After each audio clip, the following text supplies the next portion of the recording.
el tema de la hipocalcemia, ¿ya? ¿Ok? Entonces, a ver, ¿dónde estamos? Antes, a ver, diapositiva anterior a esta, anterior a esta, anterior, ya, ya, ahora sí, sigue. La siguiente, la siguiente. Ya, esto no se olviden, ¿eh? Esto, a ver, un ratito, anterior, anterior.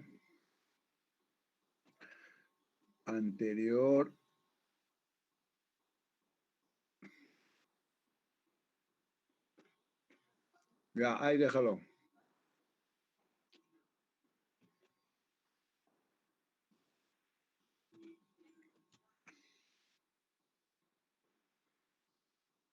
Entonces, no se olviden, fíjense cómo está el calcio plasmático en nuestro organismo. Habíamos dicho que el 40% está unido a las proteínas, fundamentalmente en este caso a la albúmina. O sea, tiene que ver mucho los niveles de albúmina. Si los niveles de albúmina bajan en sangre, ya se darán cuenta que va a haber una alteración en lo que es el calcio. ¿Ok? Eso es el 40%. El 5 a 10% forma compuestos con fosfatos y citratos. Así está, ¿no? Y la mitad del calcio, es decir,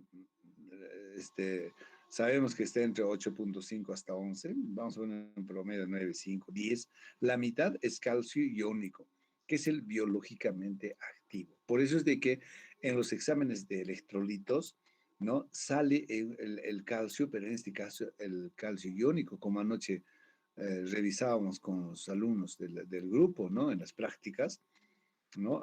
Habíamos dicho, no sé si acordarán, chicos, que están ahí en el grupo, no sé si están, ¿no? Salió 1.2 y decíamos de que si ese calcio era el total o era el iónico, ¿no? Entonces, si nosotros estamos diciendo que 100 miligramos por decilitro, vamos a poner 9.5, 10 miligramos, la mitad sería 5, ¿no? Y solamente habían puesto Ca, o sea, calcio, 1.2 puntos, o sea, no nos puso nada.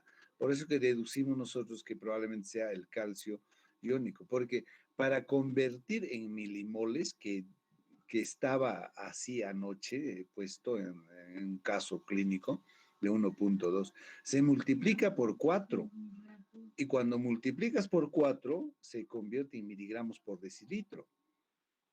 Entonces, 1.2 por 4 más o menos sale 5, que vendría a ser la mitad del calcio total. El calcio total es 10. Entonces, para que sea el calcio total tendría que ser pues 2, 2.3, no sé, para multiplicar por 4 y salga 9, 5 a 10, ¿no? Entonces, se acordarán los chicos que hemos hecho las prácticas anoche, decía Ca, o sea, el calcio, 1.2, y no decía nada más, absolutamente nada más.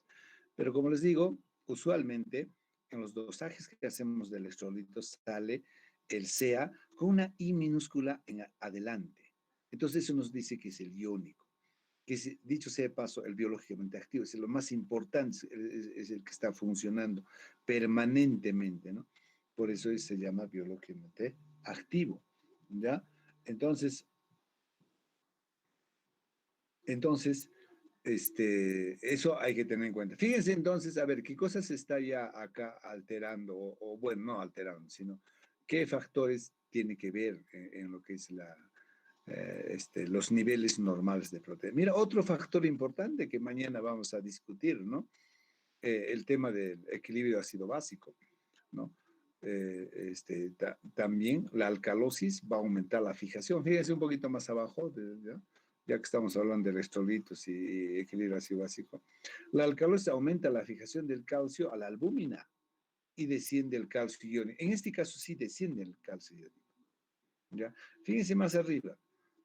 Por cada descenso de 1 gramo de albúmina sérica, el calcio sérico disminuye en 0.9 miligramos. O sea, si yo tengo un paciente que tiene albúmina baja por cualquier circunstancia, puede ser desnutrición, puede ser una hipoalbuminemia por, no sé, síndrome nefrótico, se me ocurre, ¿no? Entonces, si tiene 1 gramo menos, ya, el calcio que me está dosando o lo que tiene el paciente ya no es real. Mira, por cada gramo que desciende la albúmina disminuye 0,9 miligramos. O sea, la pregunta es, ¿será cierto un paciente, por ejemplo, si sé que la albúmina normal es 4,5 gramos por decilitro y yo tengo un paciente que tiene 2,5 y tengo un calcio de 7,9, vamos a poner miligramos, ¿será real ese calcio? No, porque por cada gramo disminuye 0,9, debe ser mucho más bajo, ¿no? Entonces son cosas que nosotros tenemos que tenerlos en cuenta. Ahora, existe una verdadera hipocalcemia con calcio sérico menos de 4 miligramos. ¿No? Acá nos estamos refiriendo al calcio total, por si acaso. ¿Ya?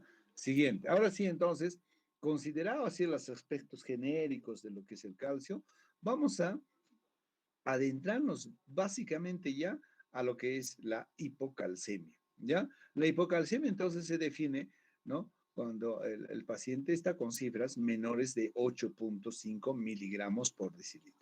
8,5 miligramos por decilitro. ¿Ya? Si nosotros queremos convertir esto a milimoles por litro, lo dividimos entre 2, nada más. O, perdón, entre 4. Entre 4. Eso sería entonces en milimoles por litro. Pero si hablamos en miligramos por decilitro, es eso. Entonces, hipocalcemia es por debajo de 8,5 miligramos por decilitro. ¿Correcto? ¿Cuáles son las causas que produce hipocalcemia? ¿No? Obviamente el deficiente aporte de calcio desde el hueso o intestino. No nos olvidemos que el hueso es el almacén fundamental del calcio. El 97% del hueso es calcio, ¿correcto? O que a nivel intestinal no se esté absorbiendo bien, adecuadamente, ¿no? Entonces eso también nos va a llevar a la hipocalcemia.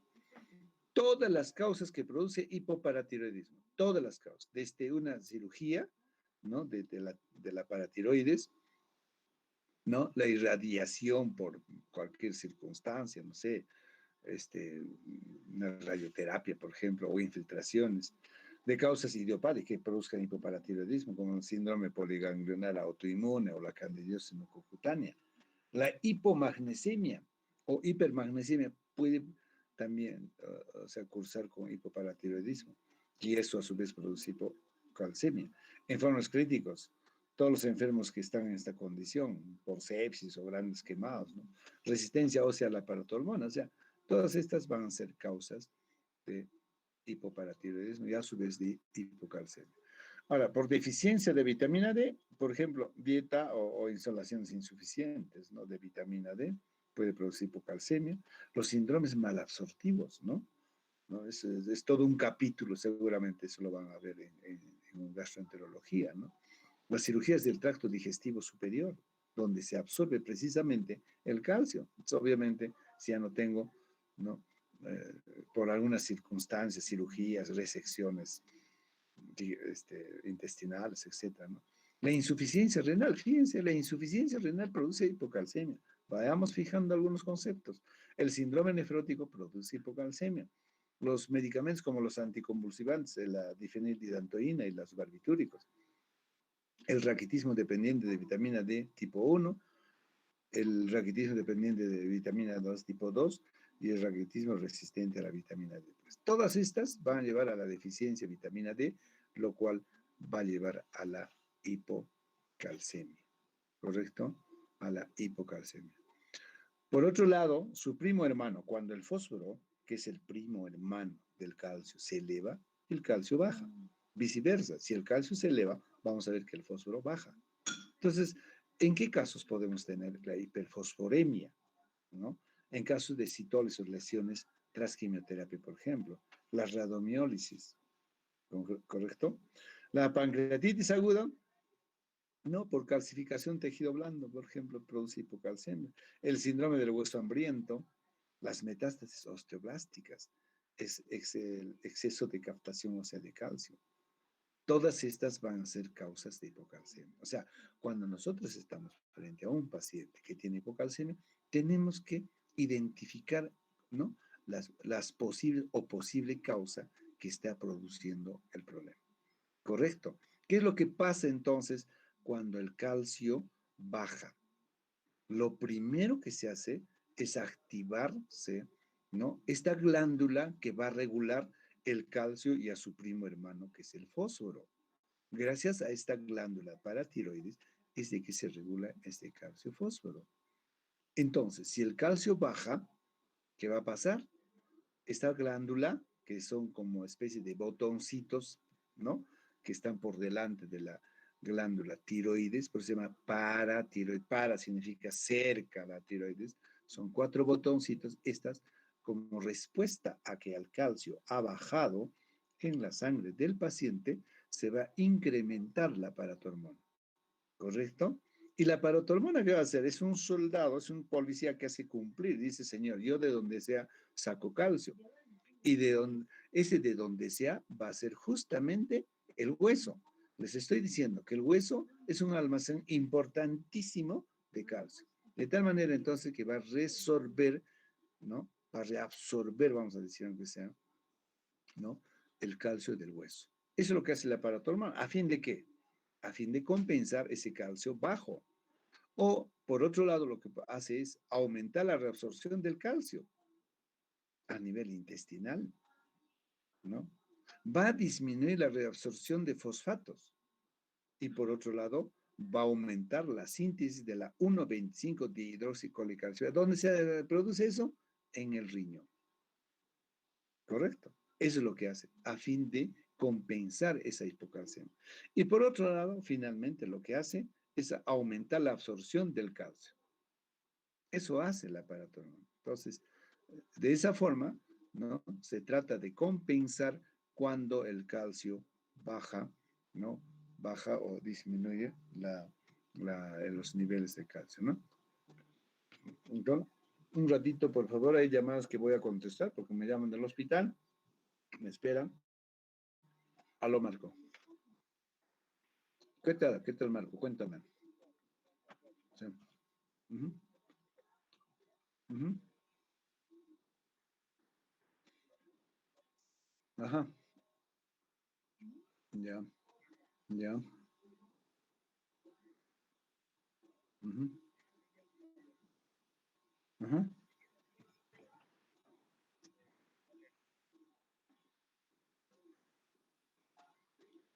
Del marcapaso. Ya.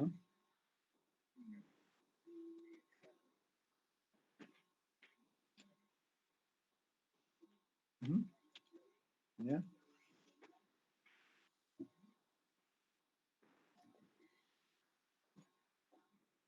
Claro.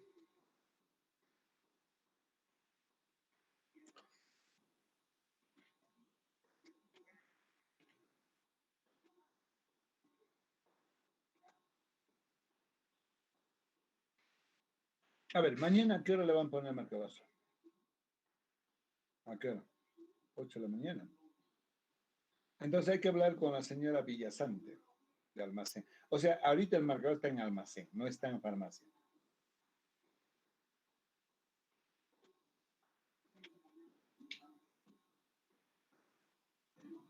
Para que abra, o sea, ella puede entrar.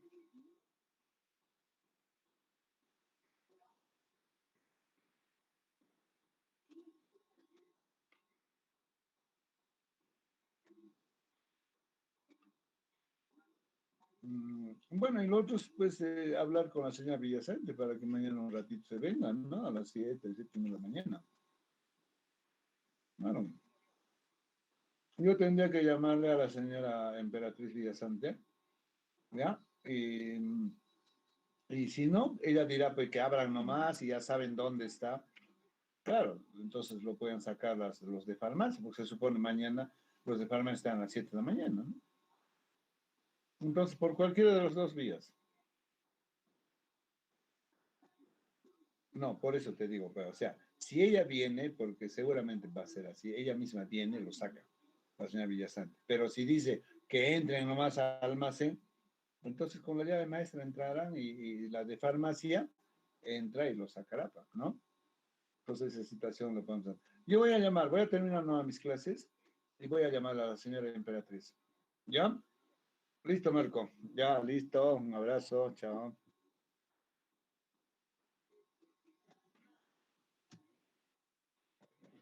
Muy bien. Entonces, sigamos. Entonces, ¿cómo yo reconozco clínicamente de que el paciente está con hipocalcemia? ¿Cuáles son los signos y síntomas? Mira, tenemos los signos tempranos, ¿no? En el cual el paciente va a sentir una especie de parestesias, calambres peribucales, va a haber tetania, empieza a temblar, ¿no es cierto? ¿Mm? Va a tener contractura. Pues esos son los signos tempranos. Y los signos tardíos, tenemos el espasmo carpo-pedal. Carpo es mano, pedal pie. Entonces, la mano se contrae, ¿no? Como queriendo hacer un puño, igualmente los pies, ¿no? Entonces, esos son los espasmos. Y hay unos signos bien característicos, ¿no? De la hipocalcemia, el signo de Trussell, ¿no? Esto significa que puede espontáneamente el paciente de pronto hacer contracción de la mano, como una especie de puño, ¿no? Eso es espontáneo, pero también lo puedes provocar, ¿cómo así? Poniendo el manguito en el brazo, como queriendo tomar la presión, insuflas y también le provocas. Ese es el signo de Trussell, ¿ya? Y el signo de Chebostek ya también es en la musculatura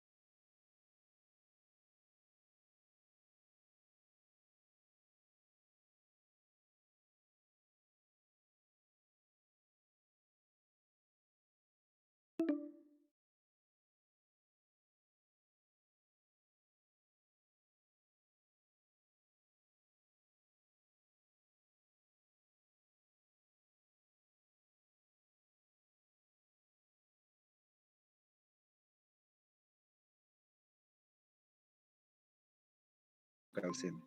A ver, ¿qué ha pasado? No está. El sistema le botó, doctor. Seguro que ya va a ingresar. Ya, entonces, lo característico de esta, del calcio, vamos a ver, es más músculo, ¿no? Más muscular, ¿ya? Músculo nervioso. A ver, sodio, repasamos. La signo sintomatología es más cerebro, ¿no es cierto? Potasio, corazón, ¿se acuerdan? Ahora, calcio es más músculo nervioso. Entonces, todos veamos contractura, contractura, signo de Trussell, signo de Chebostek, confusión. Y cuando ya los signos son graves de hipocalcemia, el paciente puede convulsionar, puede tener edema de papila, ¿ya? Y también cuando es grave, el QT en el electrocardiograma es largo. Mira, fíjense la regla mnemotécnica. Hipocalcemia poco, el QT se ensancha, es largo. Cuando hay hipercalcemia, vamos a ver después, el QT se acorta, no sé.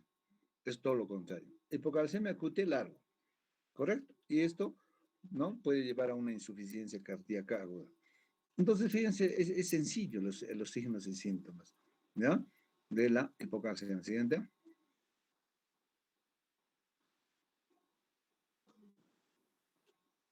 ¿Cómo vamos a tratar? Mira, tenemos dos formas importantes de cómo tratar una hipocalcemia aguda sintomática, ¿ya? Esta es una forma. ¿Cómo se considera la primera forma? El gluconato de calcio viene al 10%, ¿ya? El gluconato de calcio, ¿no? Cada ampollita viene de 10 mililitros y cada ampollita viene 90 miligramos de calcio elemental. ¿Qué nos está diciendo? Que para tratar un paciente con hipocalcemia aguda sintomática, o sea, con chevos, textrus, espasmo carpopedal, tetania, el paciente tiene calambres, en fin, ¿no? Damos 600 miligramos de calcio elemental. Entonces, si nos está diciendo 600, le daremos pues 6 ampollas, ¿no? Más o menos, ¿no es cierto? Cada ampolla tiene 90 miligramos. Entonces, ¿qué es lo que hacemos? Preparamos una dextrosa al 5%, involucro, ¿no? 100 mililitros, y vamos a darle la mitad, o sea, 3 ampollas de gluconato de calcio al 10% y lo pasamos en cuanto en 15 minutos a 20 minutos. Correcto.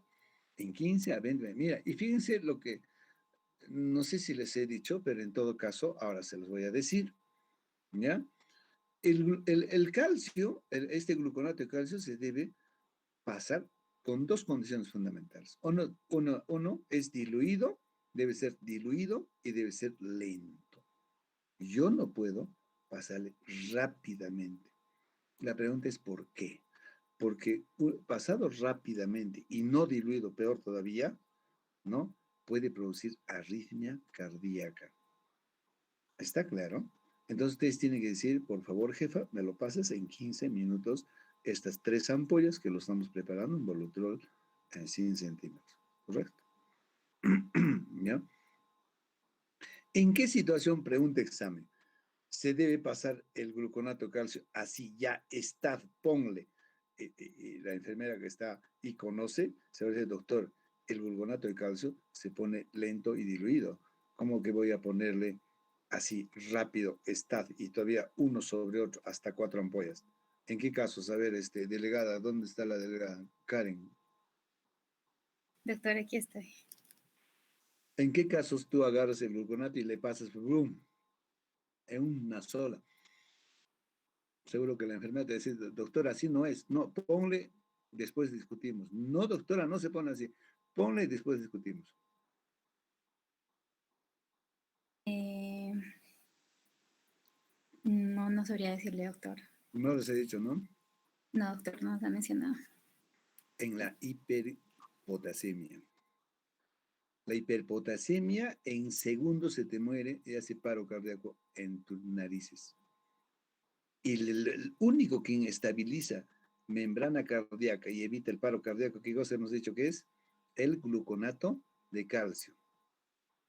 Entonces ustedes me dirán, pero doctor, usted está diciendo que debe poner diluido y lento. En 15 minutos, si le digo que lo ponga, se muere el paciente, hace paro cardíaco, ¿no? ¿Por qué? Porque produce, ¿qué os hemos dicho ahorita? Si yo le pongo rápido y sin diluir, ¿ves? No están despiertos. Arritmia cardíaca, Arritmia doctor. cardíaca, doctor. Arritmia cardíaca. Entonces, ¿por qué le pongo una hipercalemia así ya, de frente a la vena? ¿No? Yo prefiero que el paciente salga en arritmia que me haga paro cardíaco. ¿Está claro? Está claro, ¿no es cierto, Luisa Daniela? ¿Ya? Por eso solamente en casos de hipercalemia yo le pongo directamente el gluconato de calcio, así, sin miedo. Porque, ¿no? Porque yo prefiero, repito, que salga en arritmia a que me haga paro cardíaco. Y sáquenle en paro cardíaco un paciente con hipercalemia, es bien difícil realmente. ¿Ya? Entonces acá estamos diciendo que hay que ponerle lentito, 15 minutos, y ya está, bestia. Eso entonces los 3 ampollas o 300 miligramos. Y luego los otros 3 ampollas del gluconato de calcio lo pongo en 1000 mililitros, en 1 litro de dextrosa, ¿ya? Y lo pongo en 24 horas. Esa es una forma, O sea, 3 ampollas en Volutrol, 15 a 20 minutos, se acabó. Y los otros 3 ampollas le pongo en el resto del tiempo del día. La otra es ponerle cada 8 horas el gluconato de calcio, ¿ya? Puede ser en 50 mililitros de dextrosa al 5%, lento, ¿no? 15 minutos, cada 8 horas, durante 3 a 5 días. ¿Ya? Esa es la otra forma de... ¿En qué casos? En hipocalcemias agudas sintomáticas. Y en caso de hipocalcemias crónicas, como en el caso de los pacientes con insuficiencia renal crónica, ¿ya? En estos pacientes, los que han conocido ya estos pacientes que están en diálisis, etcétera, a todos los pacientes les damos, ¿no? El calcio. Les damos en diferentes formas. El carbonato de calcio es una forma, se da 1 gramo, ¿no? Vía oral, 3 veces al día, o sea, 3 gramos por día, ¿no? O podemos dar en forma de acetato de calcio. Y por otro lado, en los crónicos también damos el calcitriol. ¿Qué cosa es el calcitriol? Es la vitamina D3, ¿no? Sintética en este caso, de 0,25 microgramos. ¿Qué hace el calcitriol? ¿No? Hace de que absorba el calcio a nivel intestinal, ¿ya? Por eso se le tiene que dar todos los días por lo menos 0,5 microgramos, hasta inclusive 1 microgramo, o sea, 4 tabletas, o también viene en ampollitas en forma de calcigex, así se escribe, calcigex de 1 microgramo. ¿Ya? Entonces, en pacientes crónicos, a todos nuestros pacientes usualmente les damos porque la mayoría está con calcio bajo, con fósforo alto. Esa es la forma de tratar a estos pacientes que tienen hipocalcemia, pero sobre todo cuando son sintomáticos. Y hemos dicho, a partir de cuánto hacen síntomas, porque estamos viendo sodio, potasio, generalmente en el borde, ¿no? Cuando empieza a bajar, no hay muchos síntomas, ¿no? El sodio, por ejemplo, es florido, la hiponatremia sintomática a partir de 120 para abajo, ¿no? Igual el calcio. El calcio no te va a hacer síntomas usualmente por debajo de cuánto sería hipocalcemia, de 8,5, 7, 6, nada. Hemos dicho que usualmente 5, a partir de 4 recién empiezan a hacer chevos, tetros, que los calambres, etcétera, ¿no? Entonces, en esos casos se da de forma así, también rápida, aguda, hay que tratar, ¿no? Y en los crónicos, hay que dar por mucho tiempo este tema, ¿no? Siguiente. Ahora vamos a ver lo contrario, ¿no? Lo contrario de hipocalcemia es la hipercalcemia. Entonces, se considera hipercalcemia cuando los valores séricos están por encima de 11, acá dice 11,5, 11 miligramos por ciento, ¿ya? Y se considera una hipercalcemia grave cuando las concentraciones del calcio están por encima de 15 miligramos por ciento. Acá sí, definitivamente constituye una urgencia médica. Con valores mayores a 15 a 18 miligramos existe un gran riesgo de coma y paro cardíaco. Entonces, no se olviden lo que les voy a decir en este momento.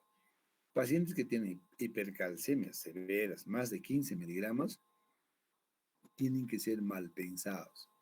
Probablemente, como vamos a ver la siguiente, probablemente sean neoplasias o cánceres, tumores malignos o hiperparatiroidismo primario y secundario.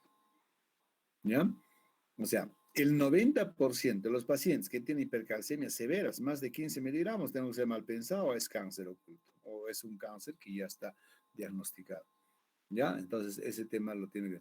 Entonces, ¿en qué casos tenemos hipercalcemias? Cuando hay aumento de la resorción ósea. ¿En qué casos es esto? Cuando hay hiperparatiroidismo primario y secundario, lo que estamos diciendo, los tumores malignos, el hipertiroidismo, la inmovilización, las postraciones, en casos de hipervitaminosis A o el ácido retinoico, ¿no? Por otro lado, otro grupo que produce hipercalcemia es el aumento de la absorción intestinal del calcio. ¿En qué casos hay esto? Cuando hay ingesta de calcio elevado o hay una excreción disminuida, más bien, ¿no? Insuficiencia renal crónica.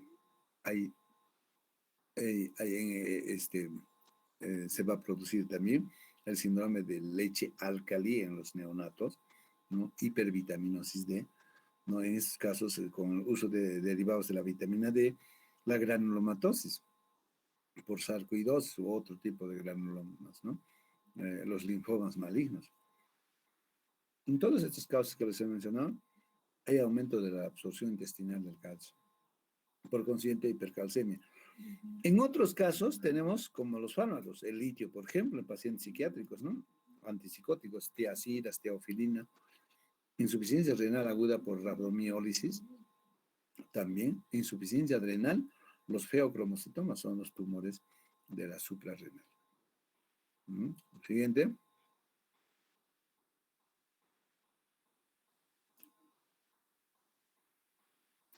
Entonces, una vez evaluado las causas de la hipercalcemia, vamos a ver cómo reconocemos un paciente que está haciendo hipercalcemia. Fíjense, el paciente puede estar anoréxico, ¿no? Con náusea, vómitos, puede orinar un montón, mucha sed, ¿no? Puede haber convulsiones, puede haber obnubilación, puede haber coma, ¿no? Una insuficiencia renal progresiva y lo que les había mencionado. ¿Qué cosa vamos a encontrar al electrocardiograma? El QT corto. En este caso, el QT está corto. Y también puede haber una insuficiencia, inclusive cardíaca por una hipertensión severa, ¿no? Puede haber una hipertensión arterial severa con insuficiencia cardíaca. Entonces, fíjense, ¿no? En casos agudos, todos los problemas que puede traer. Siguiente.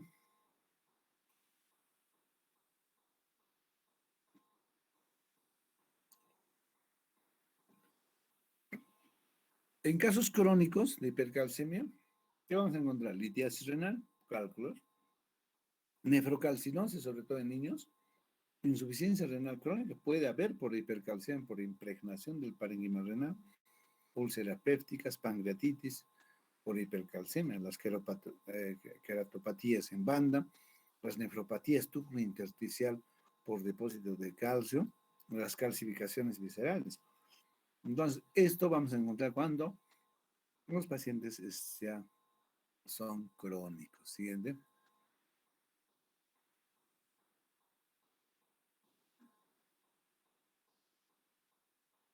A ver, ¿cómo hacemos diagnóstico de hipercalcemia? Primero, la historia clínica siempre es un instrumento muy valioso para averiguar, por ejemplo, cuánto tiempo de evolución tienen los síntomas, si hay antecedentes de litiasis renal, de hecho, que tengo que pensar en una crónica, ¿no? Ver signos clínicos de causas raras de hipercalcemia, signos de impregnación, dolores óseos, fracturas patológicas, importante en la historia clínica.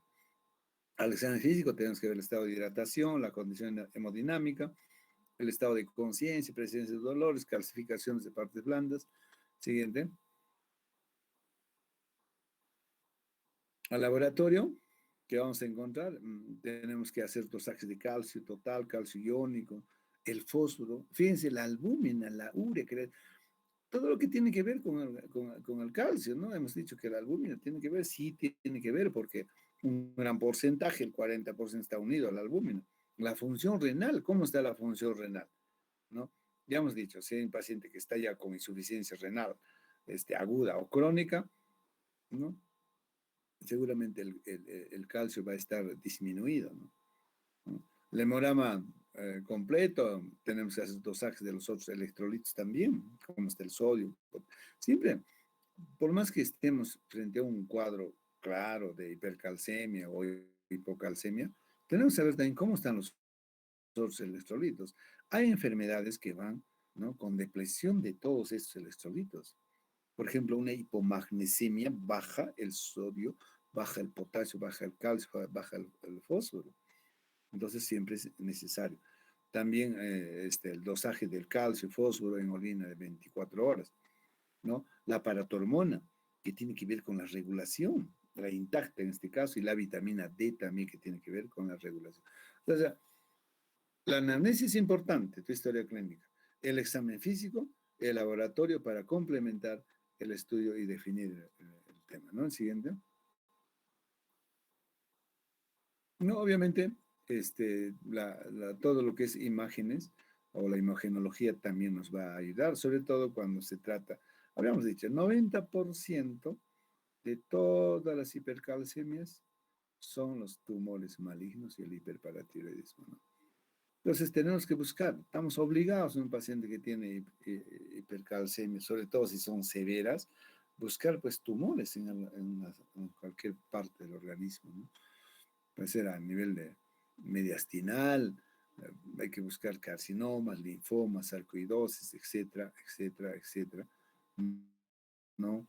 Buscando siempre los tumores malignos. Siguiente.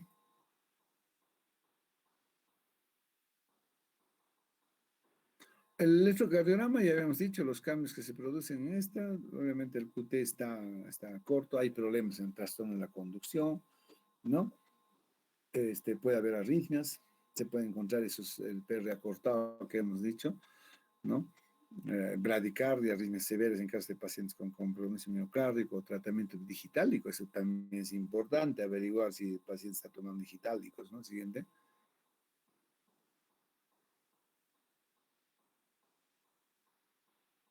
Muy bien, ¿cómo hacemos el tratamiento de la hipercalcemia? Entonces, tenemos que plantearnos objetivos. ¿Qué es lo que yo quiero conseguir cuando yo trato un hipercáncer? En primer lugar, hay que hidratar al paciente. Y la hidratación tiene que ser muy severa. En segundo lugar, hay que aumentar la eliminación del calcio por la orina, porque el calcio está de más. Entonces tenemos que tratar de que el riñón elimine ese calcio. Tercero, hay que inhibir la reabsorción ósea del calcio. Probablemente hay una reabsorción incrementada del calcio a partir del hueso. Pues hay que inhibir esto. Y obviamente tratar la enfermedad de base. ¿Cuál es la causa que está produciendo la hipercalcemia? Porque igual yo puedo estar tratando sintomáticamente, pero si yo no trato la enfermedad de base, va a ser igual. Entonces, para cumplir estos objetivos, que son 4 en el tratamiento, ¿no? Siguiente, primero, en relación a lo que es la hidratación. La hidratación tiene que ser severa, ¿no? Y esto obviamente va a depender de la función renal. Si la función renal está adecuada, yo puedo utilizar el cloruro de sodio hasta 3, 6 litros por día en 24 horas, ¿no? Y lo que hace es justamente aumentar la excreción del calcio urinario, ¿no? Este, por otro lado, eh, habíamos dicho, para cumplir el segundo objetivo es aumentar la eliminación del calcio por orina. Y para eso utilizo la furosemida. La furosemida también elimina calcio. Y entonces puedo utilizar en forma de bomba, inclusive 200 miligramos, o sea, 10 ampollas. En 80 mililitros de cloruro de sodio hago un volumen de 100 mililitros, ¿no? Y de paso 10 centímetros por hora. Esa es la bomba diurética. Eso puedo utilizar para qué? Para eliminar guiosa, el calcio por la orina. Entonces estaría cumpliendo mi segundo objetivo. Mi tercer objetivo para hacer tratamiento de la hipercalcemia es que tengo que reabsorber o inhibir la reabsorción ósea del calcio. Sí o sí, porque imagínate que sigue reabsorbiéndose el hueso, ¿no? Entonces, acá tenemos que inhibir. ¿Y cómo vamos a inhibir? Con bifosfonatos, con el pamidronato, 90 nanogramos por día endovenoso, el clodronato, son medicamentos que sí los tenemos en el mercado farmacéutico, de 1500 a 2000 nanogramos por día vía oral. La mitramicina, 25 microgramos kilo en bolo, en 4 horas se pone, y la calcitonina, 4 unidades por kilo, 2 veces por día, subcutáneo o intramuscular. Todos esos medicamentos sirven para, o sea, bloquear la absorción del calcio, porque el calcio está en exceso. Necesitamos bloquear. Los corticoides se va a utilizar básicamente cuando la hipercalcemia es por linfoma, TBC o sarcoidosis. Y es preferible utilizar la dexametasona 4 miligramos. ¿Ya? Luego tenemos la hemodiálisis. La hemodiálisis también. Si yo tengo un paciente con una hipercalcemia severa, y sintomáticamente me es imposible, y peor, pues si tiene insuficiencia renal, mejor le saco con la diálisis ese calcio en exceso. La paratiroidectomía de emergencia también está planteado. Obviamente la dieta tiene que ser pobre en calcio. Hay que movilizar al paciente. Y finalmente tenemos que tratar la enfermedad de fondo, ¿ya? Dependiendo de cuál sea la causa, ¿no? Como les digo, sigo repitiendo, ¿no? Los tumores malignos y el hiperparatiroidismo son las causas más importantes. Cada 10 pacientes, 9 es debido a esto. Entonces yo tengo que identificar cuál es el tumor maligno y plantear el tratamiento, ¿ya? Eso entonces en relación a la hipercalcemia. Muy bien, con esto se acaba lo que es el calcio.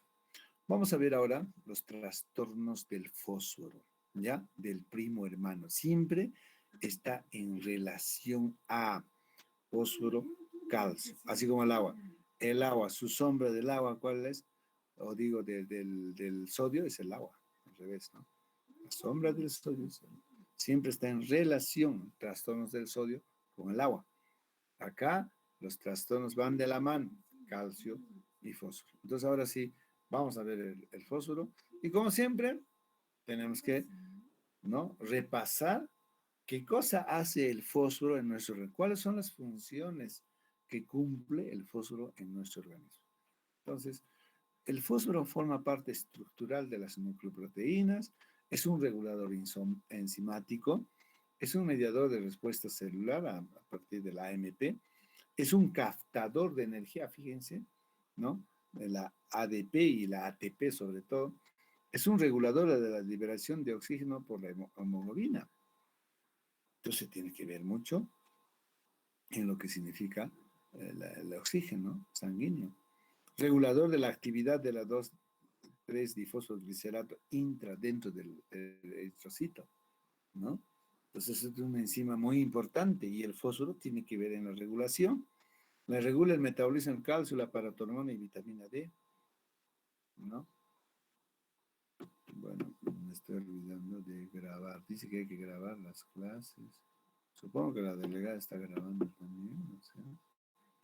Sí, doctor, se lo vamos a pasar a su correo, no se preocupe. Ya. Sí, pues si no, el doctor no cumple, no hace clases, gana no sé de qué cosa, ese suculento sueldo que dan, o que los alumnos pagan un montón de plata desde la universidad. Muy bien. Entonces, ¿cómo se regula el fósforo? ¿Cómo se regula el metabolismo del fósforo?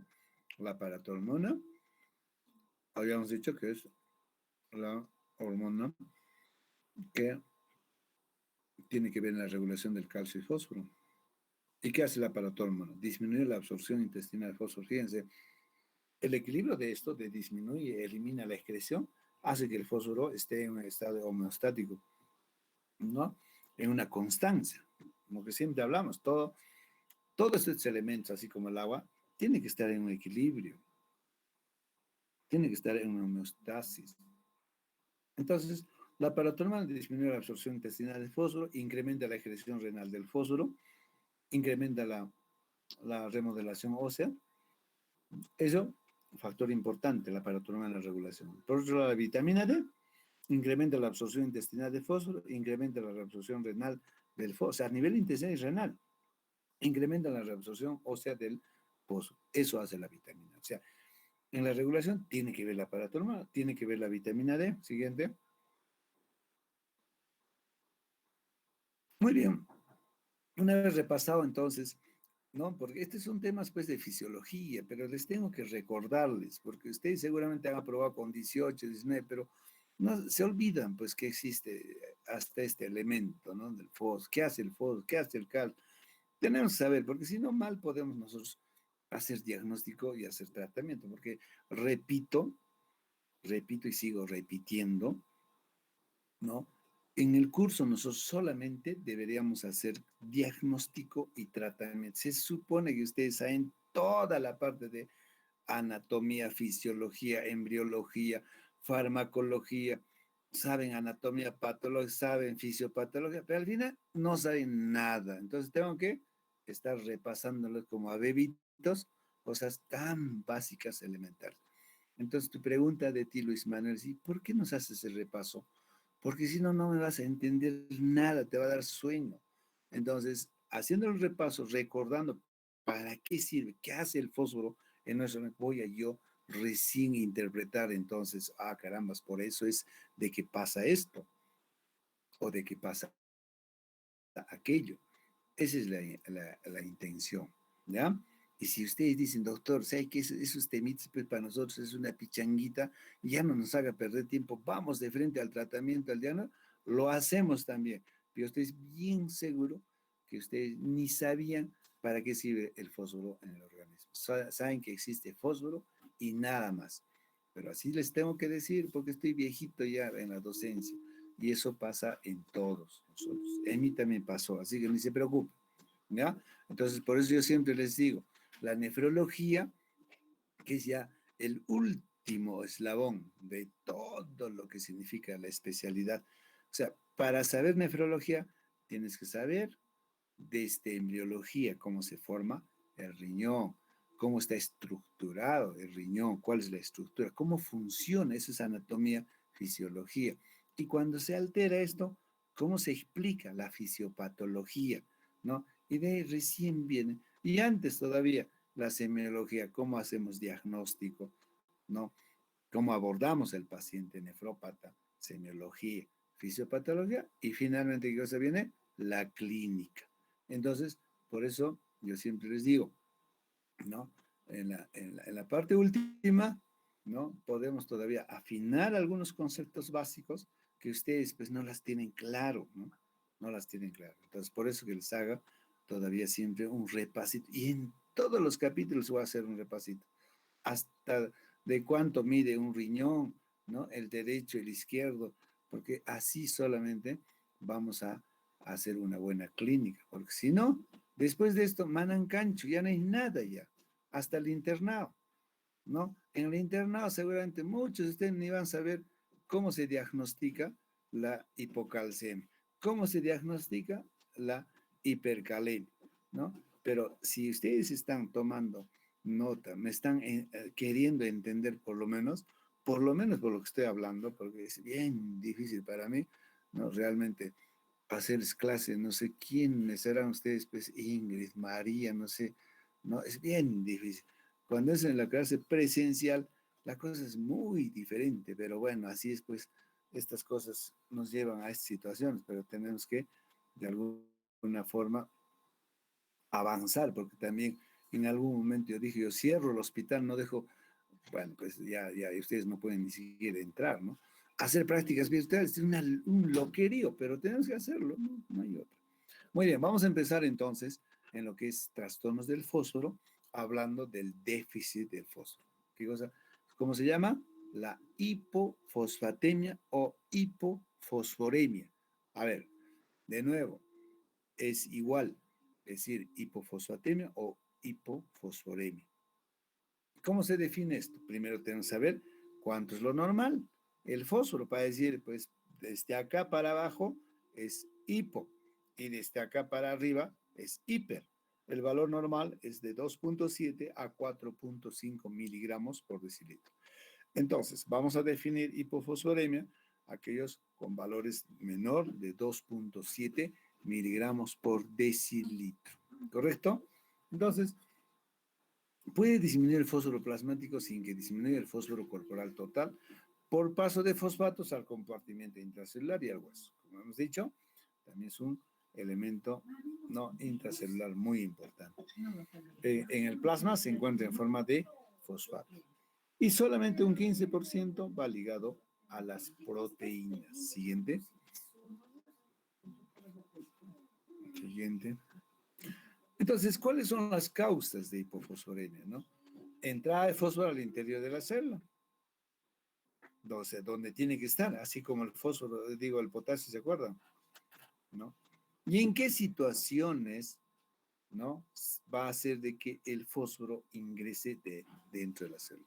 En las sobrecargas de hidratos de carbono, o sea, una alimentación rica en hidratos de carbono va a hacer que el fósforo se meta dentro de la célula y va a haber hipofosforemia. En casos de recuperación nutricional, por ejemplo, también por el uso de hidratos de carbono, en alcalosis respiratoria, cuidado, mañana seguramente alguien va a decir eso también, ¿no? Cuando hay alcalosis respiratoria, el fósforo puede estar, ¿no?, disminuido. ¿Por qué? Porque la alcalosis respiratoria estimula el ingreso del fósforo dentro de la célula, ¿ya? En la remodelación ósea, como el síndrome del hueso hambriento, también. Pérdida renal, ¿en qué caso se pierde por el riñón? Y entonces el fósforo baja. En casos de hiperparatiroidismo, el raquitismo hipofosfatémico familiar, el síndrome de Fanconi, la hipomagnesemia, fíjense, la hipomagnesemia, ¿no? También hace que se pierda el fósforo por el riñón, baja el fósforo. En los post-trasplantados renales también puede bajar. Por eso nosotros tenemos mucho cuidado en los pacientes que trasplantamos, ¿ya? Estos pacientes pueden hacer fósforo bajo, ¿ya? Por pérdida renal. Siguiente.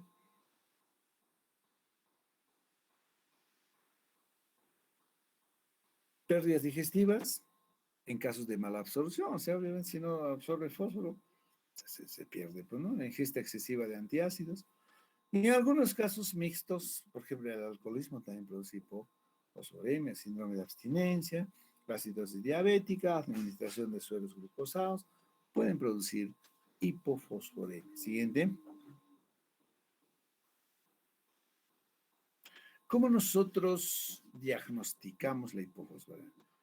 Ahora, las manifestaciones clínicas son evidentes cuando el fósforo sérico está por debajo de 1.5 recién. ¿Se han dado cuenta? ¿Desde cuánto habíamos dicho, Juan Diego, que es hipofosforemia? ¿Por debajo de cuánto de cifra?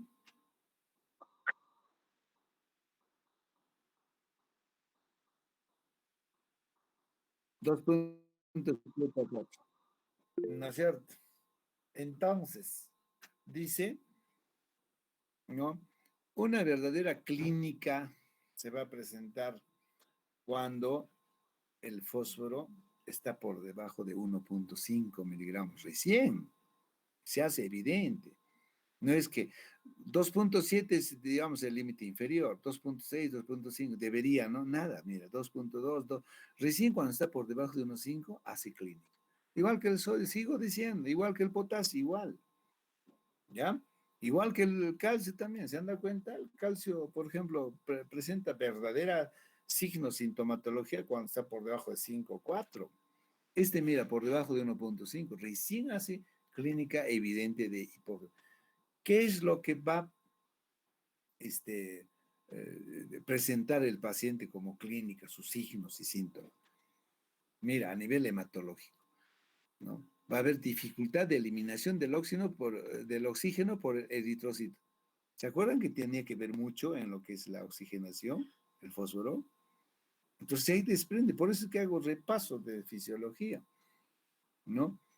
Ahora, las hemólisis también pueden producir hipofosforemia. La inestabilidad de la membrana eritrocitaria por déficit de ATPase, disfunción plaquetaria, alteración de la función fagocítica por los neutrófilos.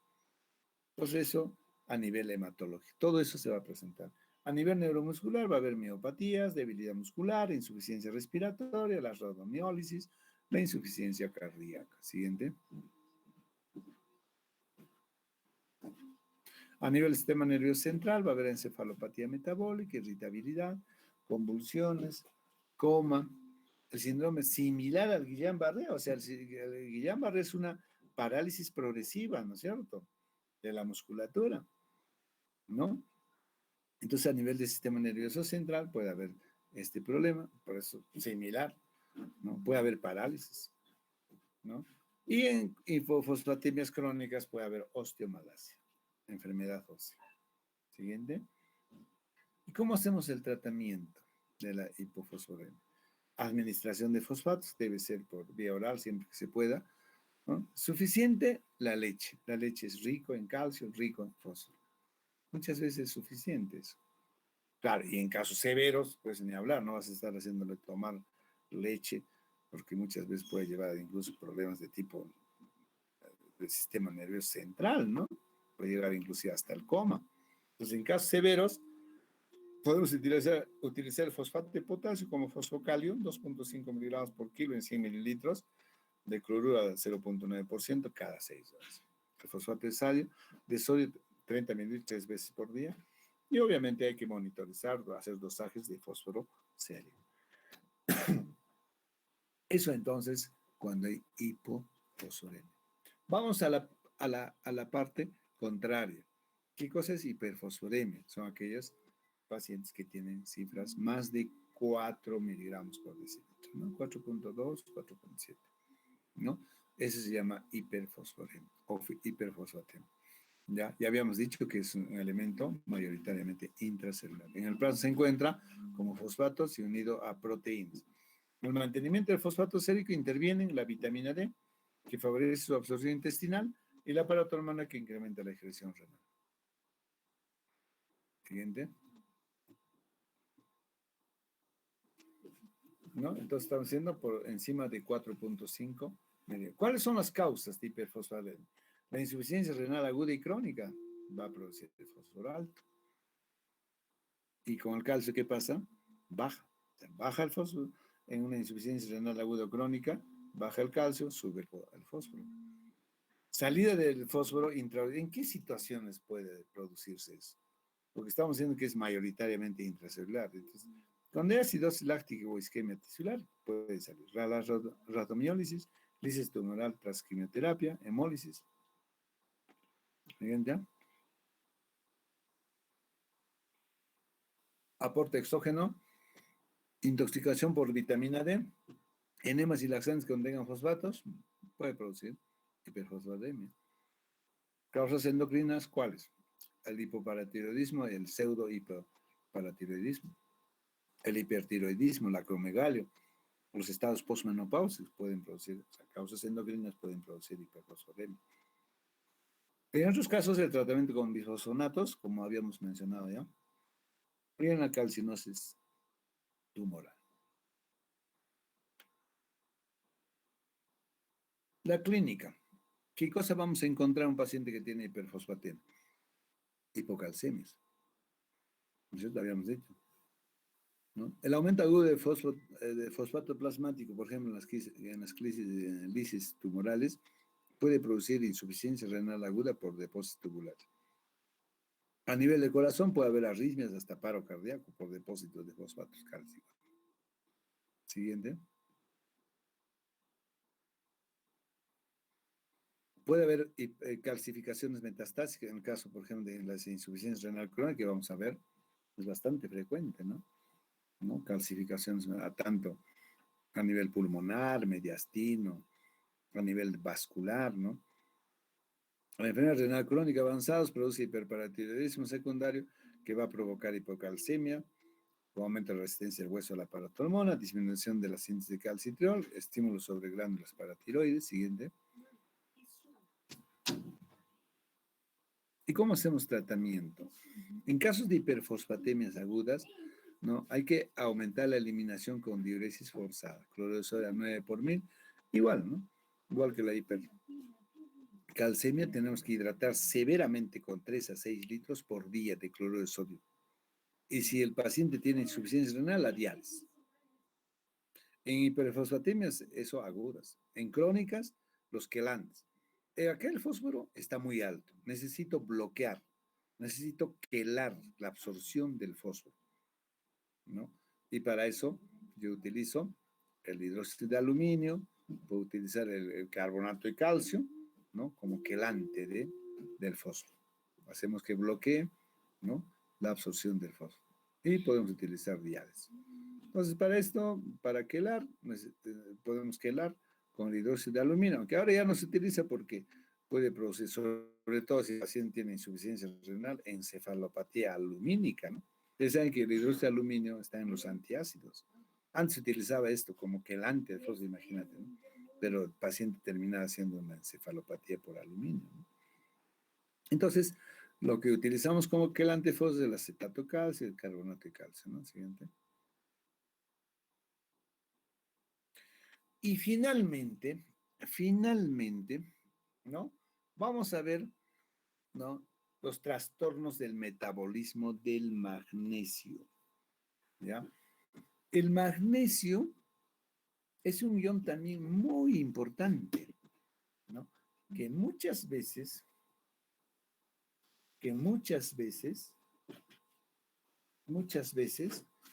ha sido el llamado el guión olvidado, ¿no? El guión olvidado, fíjense. Y de verdad, claro que sí, cumplen funciones importantes como cualquier otro guión, ¿no? Pero no se le da, pues, la debida importancia, ¿no? La debida importancia, ¿no? Entonces, ese es el tema. Entonces hay gente que, bueno, nos ha hecho recordar ¿cómo se llama? Este guión, y se han hecho multimillonarios, ¿no? ¿No? ¿Cómo se llama? Al hacernos recordar. Este es un catión divalente. Es un catión divalente. De tal manera, entonces, este magnesio se encuentra, mira, en productos naturales, ¿no? Como el cacao, nueces, la soya, cebada, maíz, trigo, avena, plátanos, legumbres, carnes y pescado.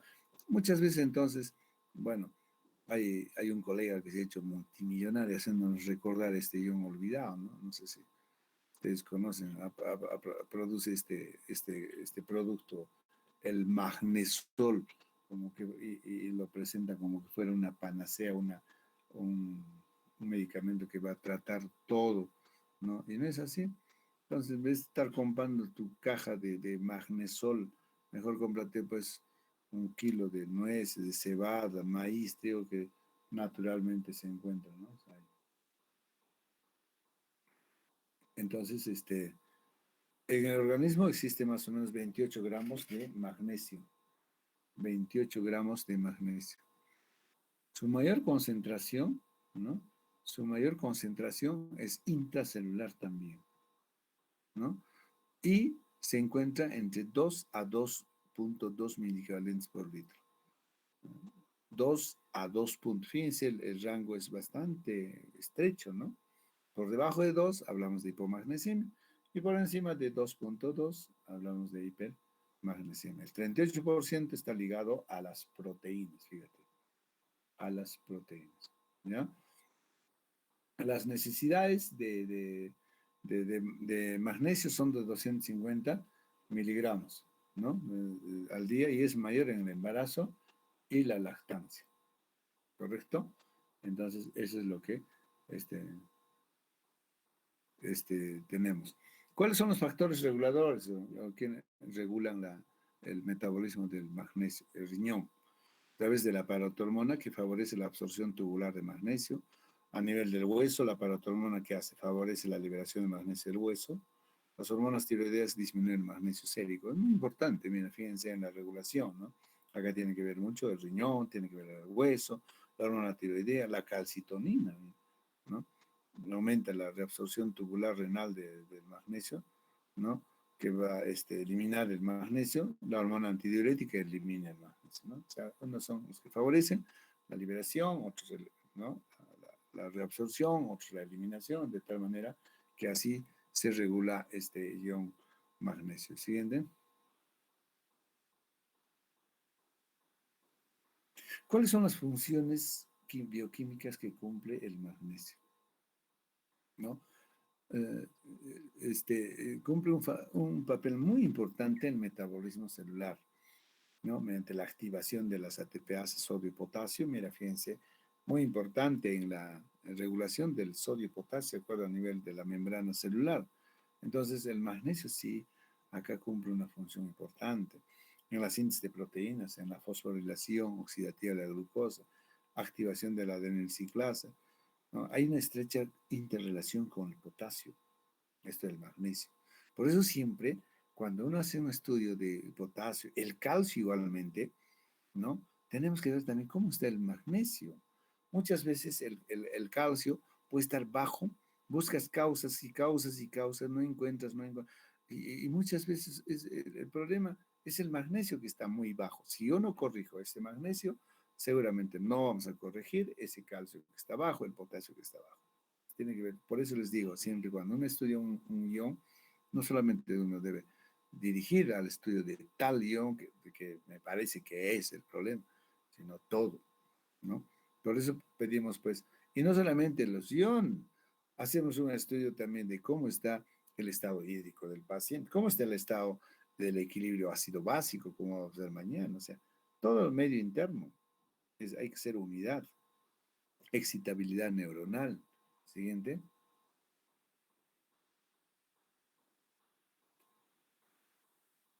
¿No? Eso.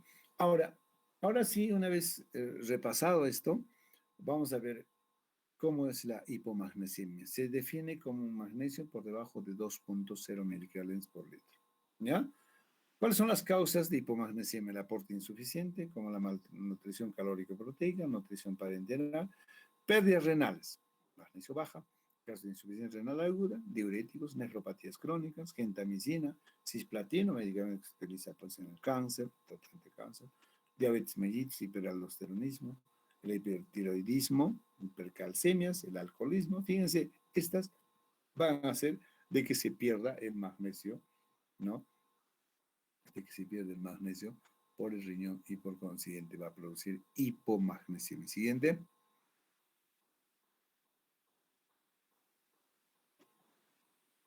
Igualmente, así como hay pérdidas renales, por lo cual va a producir magnesio bajo, también hay pérdidas enterales por el intestino, como el caso del síndrome de la absorción, vómitos, aspiración nasogástrica, fístulas, diarreas crónicas, ¿no? Y otras causas en caso de pancreatitis aguda, ¿no? Las quemaduras, transfusiones múltiples, ejercicio físico continuado. Siguiente.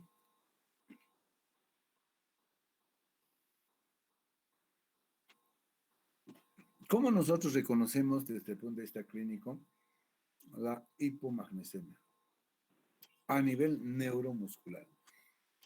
¿Qué vamos a encontrar? Fasciculaciones, temblor, atetosis, signos de tetania, hipertonía muscular, hiperreflexia.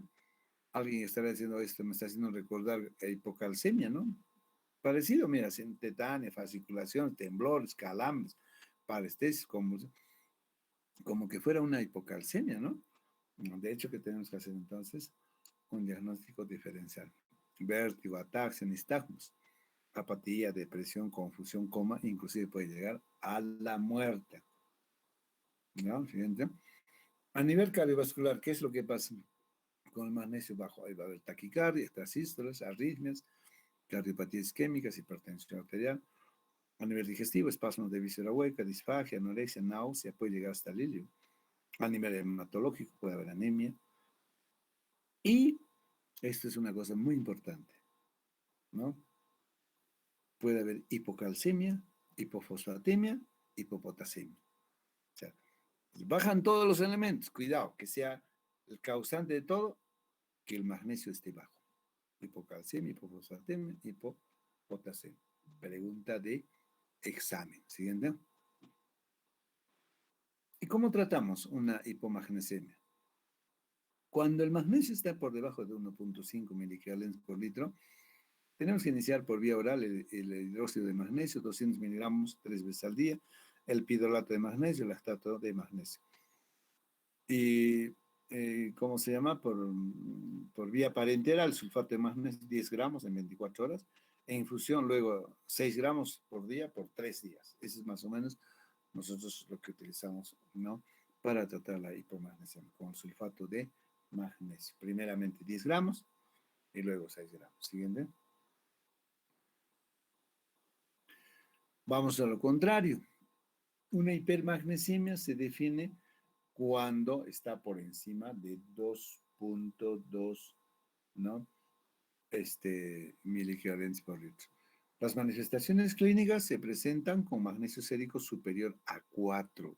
Se dan cuenta entonces que no necesariamente apenas pasa el rango, ¿no? Presentar, miren en este caso, ¿cuál es el rango superior del magnesio? 2.2. Pero recién, a partir de 4 miligramos, recién empieza a presentarse la signosintomatología. La hipermagnesemia no se presenta si existe una buena función renal o que la cantidad de magnesio supere el umbral de eliminación renal. Tiene que ver mucho la función renal. Siguiente. ¿Cuáles son las causas de hipermagnesemia? Trastornos de ejecución como la insuficiencia renal aguda e insuficiencia renal crónica. El aporte excesivo de magnesio, dosis elevadas de antiácidos. Mira, los antiácidos tienen magnesio. Muchas veces podemos abusar de la ingesta esta, ¿no? Ustedes saben que el antiácido se utiliza en enfermedades acidopépticas, ¿no? Abuso de laxantes que también tienen pues, magnesio, ¿no? Otras en hipertiroidismo, insuficiencia suprarrenal, infecciones crónicas. Siguiente.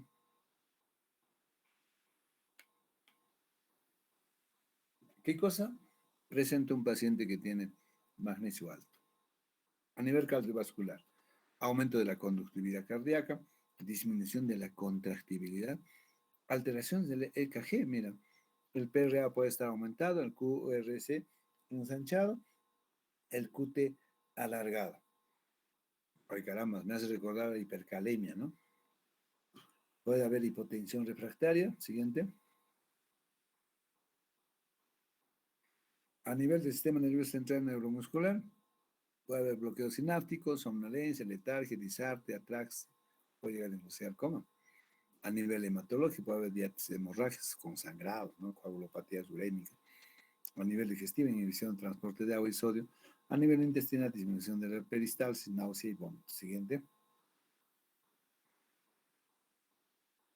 ¿Y cómo tratamos una hipermagnesemia? Con gluconato de calcio al 10%. 10 mililitros, 3 veces por día, ¿no? Endovenoso, como que estarías tratando una hipocalcemia, ¿no? ¿De acuerdo?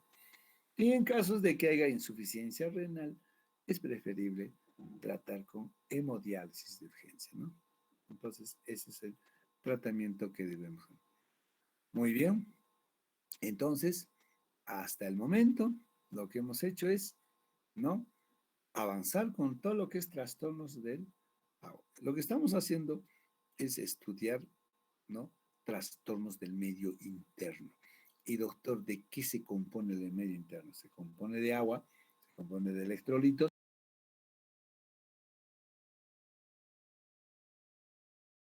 Hasta ahorita hemos estudiado agua, hemos estudiado el electrolito sodio, potasio, calcio, fósforo, hemos terminado con magnesio. Y finalmente, ¿no? Cerramos el medio interno. Seguramente vuestros compañeros se van a explayar con el repaso, ¿no? De lo que es el equilibrio ácido-básico. Muy bien, entonces, yo creo que con esto acabamos. Ya, si tienen alguna pregunta, alguna tingencia, alguna observación en relación a esto, como les decía, el medio interno debe ser de conocimiento obvio.